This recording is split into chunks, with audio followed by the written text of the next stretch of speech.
Oh, the boat got a waft. She's all legal. Today we are doing some pretty cool shit. So a couple of you guys already know, but I change my mind about what I'm doing with shit all the time and probably fucks a lot of people off, but this one is final. So as you saw, we got the 20 net pulled out of the Safiro, and today we are putting that in the Silvia. So the plan is to get that thing going for the summer. Originally I was going to chuck that and all the loom and stuff in the other Safiro because everything is just all bolt-in, wiring, it's going to be easy. But it just makes so much more sense to do it with that because obviously it's got the hydro, it's got the cage, and it's going to be so much better for drifting. Got an engine loom getting modified to work with the wiring that's already in there. So today we're going to be putting the motor and box in that, and then we're going to be fabricating up a gearbox Crossmember, obviously RB gearbox, into a shell that's supposed to have an SR. So gonna make our own Crossmember, should be pretty easy. A little issue that we've got to sort out, a bit of an oil leak here. It's just coming from the oil return line from the turbo. It looks like it's just leaking sort of in there, so sort of fix that. Shouldn't be too hard. So since we're going to pull the motor in and out of this car probably a million times because it's a drift car, what we're going to do is we're going to cut this off the radiator support so we don't have to lift the motor up and in, we can just slide it straight in, and what we'll do is we'll just get like a bit of metal, drill a couple of holes in it and just bolt this back on when we need to. No safety glasses, this is the level that we're at.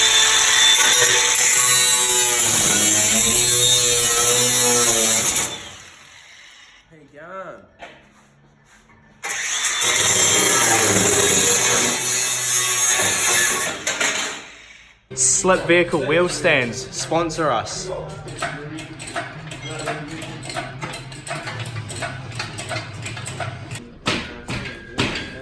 hold up. Alright, so there we pull it up, we need to push forward a bit, I think. Yeah, is that how it's fucking it over? Push in? Oh, no. We need to go way lower. Oh, this guy. And we're... You. And it's in! See, this is why you shouldn't let idiots work on cars. What the fuck are you doing here? I'm calling myself an idiot. Right, so we've finally got the motor sitting in the Silvia. Honestly, this is an awesome feeling. Look at that. It's officially an RB powered Silvia. It's not the RB30, but this will definitely do until the RB30 is built.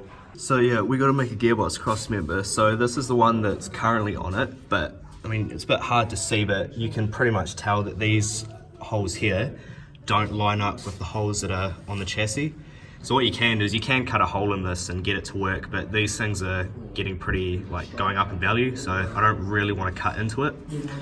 So we've got this bit of square bar here, which we're going to cut to length, which is going to go from about there to about there, and that's going to bolt to the gearbox here. And then what we're going to do is, I've got these little bits here, so that is going to bolt to the chassis there, just like that.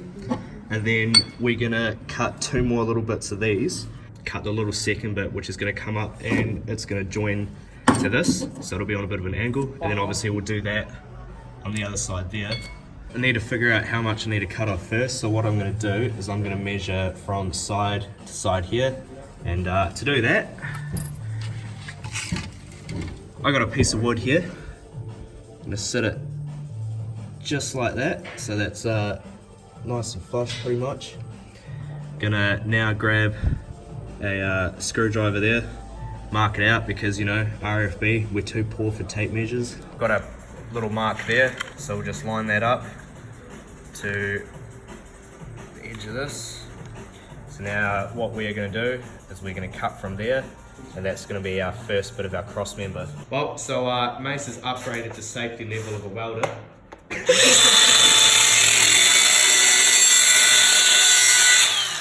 Alright, so we've got this Crossmember lined up with this, and we've just tacked it.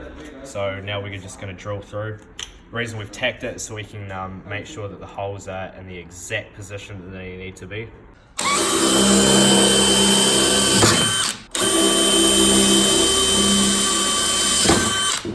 We finished up yesterday. Didn't really get too much done. Didn't really get as much done as I wanted to. Wanted to be able to finish the whole Crossmember, but we sort of fucked around a bit. But we ended up with this hoary monstrosity. So this is what we got. As you saw, we tacked it onto this so we could drill the main holes. Probably can't see in there, but to drill the main holes, and then to be able to fit the 12 socket in, we'd have to drill a bigger hole, but we didn't have a big enough drill bit, so we improvised and just drilled a whole lot of small bits around and then just hammered it through. It's gonna work for now. I'm definitely gonna try and tidy that up because that's horrendous. All I'm gonna do now is I'm gonna go through with the grinder, just cut this off, and then I'm gonna bolt it to the car and start measuring off my side bits. I'll keep you guys updated as much as possible. It's just me today, so it's gonna be hard to film and work at the same time, but yeah, do my best. I've gone through, cleaned up all the welds. Obviously once I've all done, this is all gonna get painted, so it's not gonna rust, but yeah, definitely looks a lot tidier now. Right, so this thing is going to Robbie's next week to get the front bash bar done and get all the intercooler piping made up to suit the setup, because all the piping that I have at the moment, it comes across here, because the piping that came out of that is staying with that car. So the other piping that I have is the bit that comes across and then comes around here. He's going to modify it so it comes down around here, and also it's designed so it goes into the intercooler down here, but we're going to flip it so it comes sort of across up here. Just means less piping, a little bit more response. Alright, so I went and borrowed this little belt sander off my uncle here. Even though this is going under the car, I can't live with that. It looks terrible. Like I said, we did what we had to do, but now I'm going to go through and clean it up. It just connects to the air compressor over there. So turn that on, hook it up, and get this looking a lot better than what it does now. Alright, so just spent a couple of minutes going through, and you can see what a massive difference it's already made. I mean, it's still not perfect, obviously. It's a hell of a lot better than that. So now do it to the other side, and then we'll get on to continue making it up. So this is absolutely not how you want to measure it, but I don't have a tape measure still, so I'm just using a bit of welding rod. So I'm going to go from the bottom point to the bottom point and sort of just mark it with my finger. So if we take this, sorry for my knee being in the way, but I'm trying to balance the camera on the knee so I've got my both hands. But yeah, so we take this, we mark it here. Again, RFP, got a screwdriver instead of actually something to scratch it with.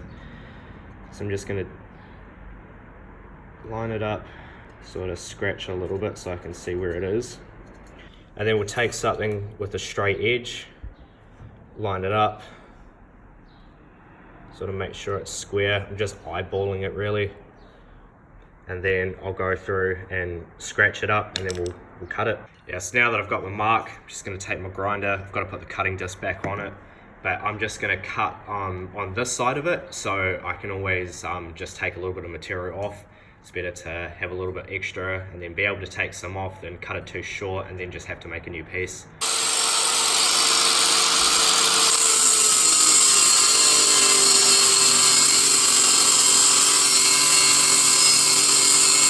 Right, so you see the bit here, it's a little bit on the piss, but again, can go through, tidy them up.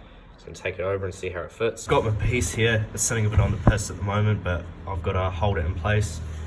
I've got my welder, so I've just got to hold it, and then I'm just gonna tack it. Don't have a welding glove, so just a rag over my hand. Again, not ideal, but making do with what I've got here.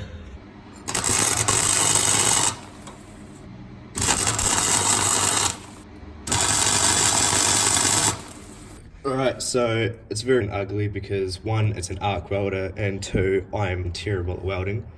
But you can see I've done a tack there, tack underneath, couple of tacks there, and again another tack underneath.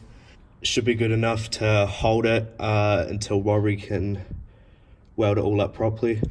So now it's just time to move on to the other side and do the same thing. This one's going to be a little bit trickier because of how much of an angle I need to get it on.